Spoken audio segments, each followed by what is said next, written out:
What's going on, Show Nation? It's Movie with Movie Gaming TV, and in today's video we are going to talk about power swinging versus normal swinging versus contact swinging. Now, I made a video on this in the past, but this is a question I still get a lot. Cardinalbird5, my homie, has also made a video on this in the past, but this is a question that a lot of people have when they're picking up the game. Should they normal swing, should they power swing, and should they contact swing? Now, there's a lot that goes into this. I've tried to record this video actually a couple times now today, and what's kind of overwhelmed me is how much information is really truly in this that goes into this. But by the end of this video, you guys are going to know when to power swing, when to normal swing with X, or when to contact swing. Now, I really almost never contact swing. There's really not too much of a point to doing that.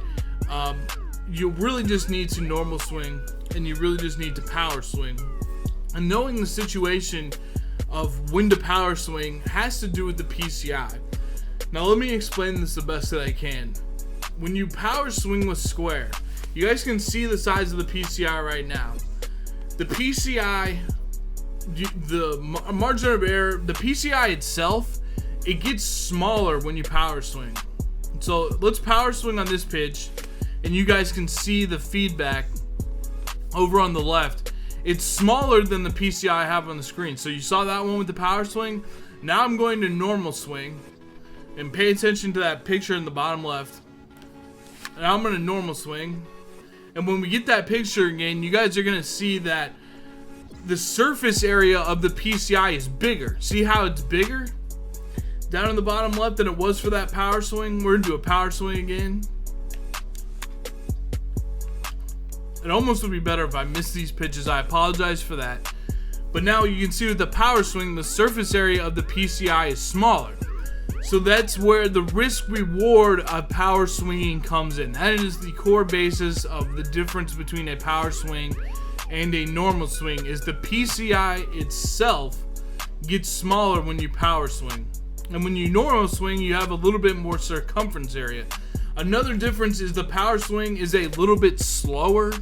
I feel like the timing of it is a little bit slower than a normal swing. A normal swing allows you to swing the bat a little bit quicker, which gives you a bigger timing window, kind of in my opinion. Like, you can wait back a little bit longer, whatever. It's easier to time with the normal swing. But there's a lot of factors that, one thing you have to understand is, now that you know that the PCI gets bigger and smaller based on whether you power swing or whether you normal swing, let's go into all the factors about the PCI and when it makes it bigger and smaller. Now, you guys can see that the PCI is about the size of the plate right now for Chris Bryant versus Mike Montgomery. Anytime you see the PCI bigger than the width of the plate, that's pretty much when you want to be thinking about power swinging. Because when the PCI is bigger than the width of the plate, that's a good enough surface area in the feedback for you to be able to make contact with the ball. And that's really the biggest risk reward with power swinging, as I've said a couple times, is, you know, if your surface area is bigger or smaller, it's going to impact your success of actually hitting the ball. And so if you are really good at PCI placement, a power swing can be very, very good, because you're dotting the ball up, you're putting the PCI wedge dot on the ball, and you're squaring pitches up, and you're getting the boost from using the square of the power swing. If you're having more trouble, the normal swing is better. But there's also a lot of other factors that go into why normal swinging is not a bad thing to do at all. And let's kind of get into that. This video, I already know, it's going to be very difficult to keep this video short. I'm just going to explain the best I can. So some of the factors that go into PCI size is, what difficulty are you playing on? What's the hitter's contact rating and vision rating? And what's the H per 9 of the pitcher you're facing? How much energy does the pitcher have, and how much confidence does the pitcher have? If the pitcher loses confidence and energy, the PCI will get bigger. If you're playing on, like right now, I was practicing on Legend. As you guys see, just for dramatic effect, if we go to rookie, all right, now look how much bigger the PCI is. It's way bigger than the edges of the plate, indicating to me as a hitter, this is a good time for me to power swing because the surface area is going to be so big that it really doesn't matter if I normal swing or power swing. Because chances are, since the PCI is so big, that I'm going to be able to contact the ball anyway. And I'm not going to swing and miss.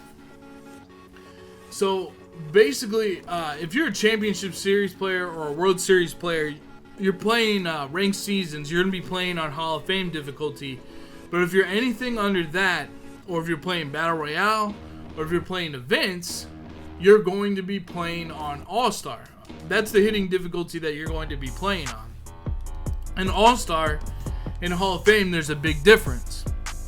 On All-Star, you can get away with power swinging a lot more than you can on Hall of Fame. That doesn't mean that when you play on Hall of Fame, it doesn't mean that you don't ever just not power swing, because obviously the pitcher's confidence and energy can go down. It could be a bad pitcher you're facing for whatever reason. You could have a really good hitter versus a bad pitcher as well. And also, I kind of like to power swing more when it's a left-handed pitcher and I have a right-handed hitter, or it's a right-handed pitcher and I have a left-handed hitter. Because another factor, I'm not even sure if I said this already or not, but your bat speed is a little bit slower with the power swing. So it's kind of tough to hit like a high and inside pitch when you have slower bat speed. Alright, so that's pretty much what you want to think about. And that's when you're power swinging or when you're normal swinging. Is that surface area gets smaller. If you're playing on All-Star, the surface area is going to be bigger. And pretty much if your PCI is bigger than the width of the plate, you're probably pretty comfortable in being able to power swing. If your PCI is smaller than that, it's probably normal. And usually Hall of Fame, it shrinks the PCI to about the width of the plate. So I hope this kind of explains when to normal swing and when to power swing. I know it's kind of complicated. I know there's a lot of factors that go into it. But most of the time, I know, like, it can be situational with counts too. Like, let's say you get them into, like, you get ahead in the count and you know they got to groove you a pitch. That can help you with knowing that you should power swing. But most of the time, I normal swing. It all depends on all those factors, you know.